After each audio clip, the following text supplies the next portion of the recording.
ইতিহাসের মোড় ঘোরানো মুহূর্তে কূটনীতির ভাষা যতটা সংযত হওয়া দরকার ততটাই স্পষ্ট হওয়াও জরুরি। এ কথাই যেন নতুন করে মনে করিয়ে দিল বাংলাদেশের নতুন শাসক দল বিএনপি। দীর্ঘ রাজনৈতিক টানাপোড়েন, ক্ষমতার পালাবদল এবং আঞ্চলিক উত্তেজনার আবহে দাঁড়িয়ে ভারতের সঙ্গে সম্পর্কের ভবিষ্যৎ নিয়ে দলের অবস্থান ব্যাখ্যা করতে গিয়ে বিএনপির মহাসচিব মির্জা ফখরুল ইসলাম আলমগীর একদিকে যেমন বাস্তববাদী হয়ে তিনি সমস্ত বিষয়টা তুলে ধরেছেন, তেমনই দিয়েছেন আশ্বাসের বার্তাও। এক সাক্ষাৎকারে তিনি স্পষ্টভাবে জানিয়ে দিয়েছেন, শেখ হাসিনার ভারতে সাময়িক আশ্রয় নেওয়ার বিষয়টি দিল্লি ঢাকা সম্পর্কের ক্ষেত্রে কোনো বড় বাধা হয়ে দাঁড়াতে পারে না বা বাধা হয়ে দাঁড়াবে না।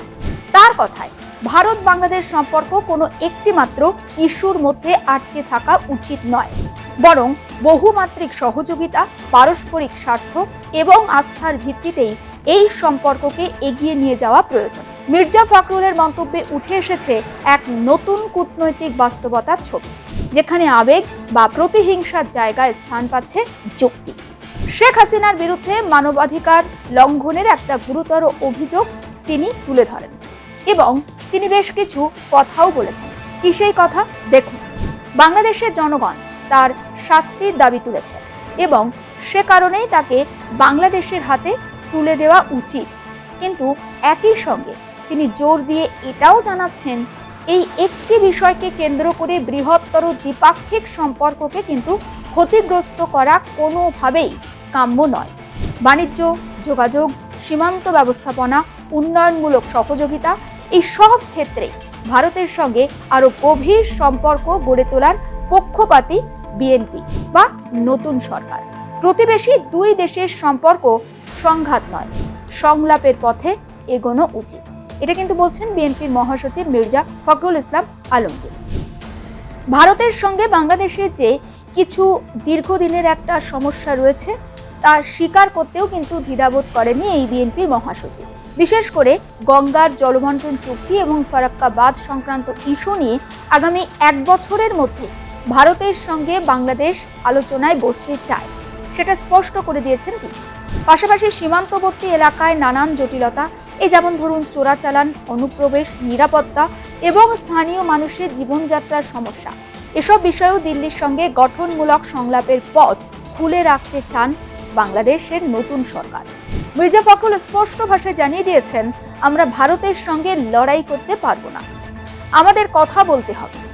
এই বক্তব্যে এটা ফুটে উঠেছে একটি পরিণত রাজনৈতিক দর্শন, যেখানে শক্তি প্রদর্শনের বদলে গুরুত্ব পাচ্ছে সমঝোতা এবং পারস্পরিক শ্রদ্ধা।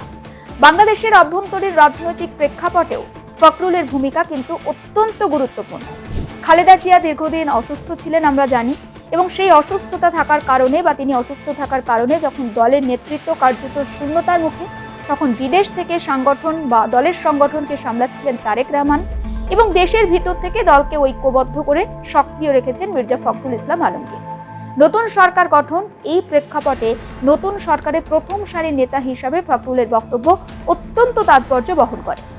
ঢাকার গুলশানে দলীয় সদর দপ্তর থেকে এই বার্তায় তিনি এটা স্পষ্ট করেছেন, ভারতের সঙ্গে সম্পর্ক নিয়ে বিএনপি কোনো সংঘাতমূলক রাজনীতিতে বিশ্বাসী নয়, বরং বিএনপি আলোচনাতে বিশ্বাসী।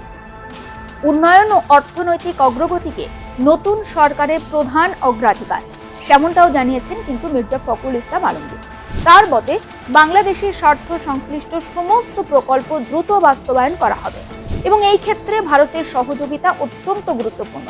বিদ্যুৎ, পরিকাঠামো, যোগাযোগ, বাণিজ্য, বিনিয়োগ, এই সব ক্ষেত্রে পারস্পরিক সহযোগিতার একটা বিপুল সম্ভাবনা রয়েছে।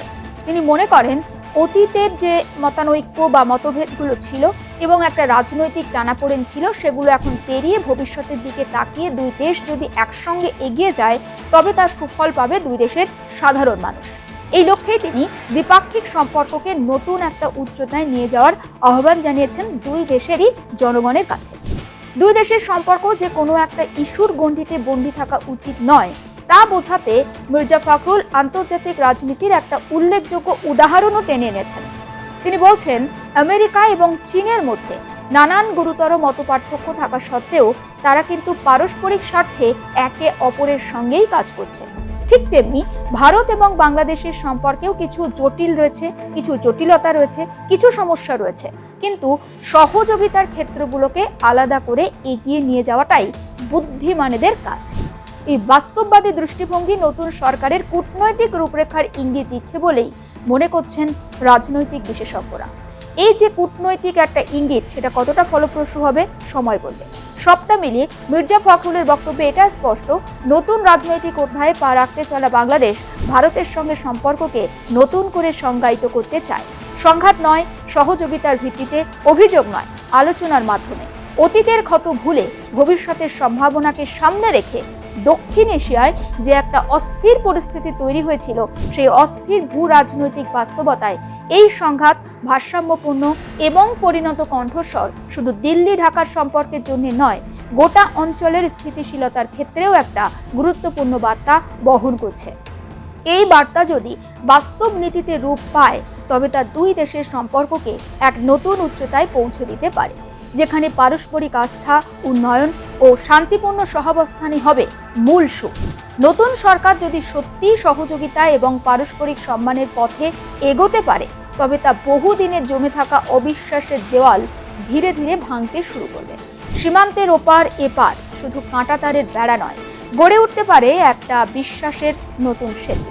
বাণিজ্য, যোগাযোগ, জলবন্টন, নিরাপত্তা এবং উন্নয়নের মতো জটিল বিষয়গুলিতে যৌথ উদ্যোগ দুই দেশকেই নতুন দিশা দেখাতে পারে।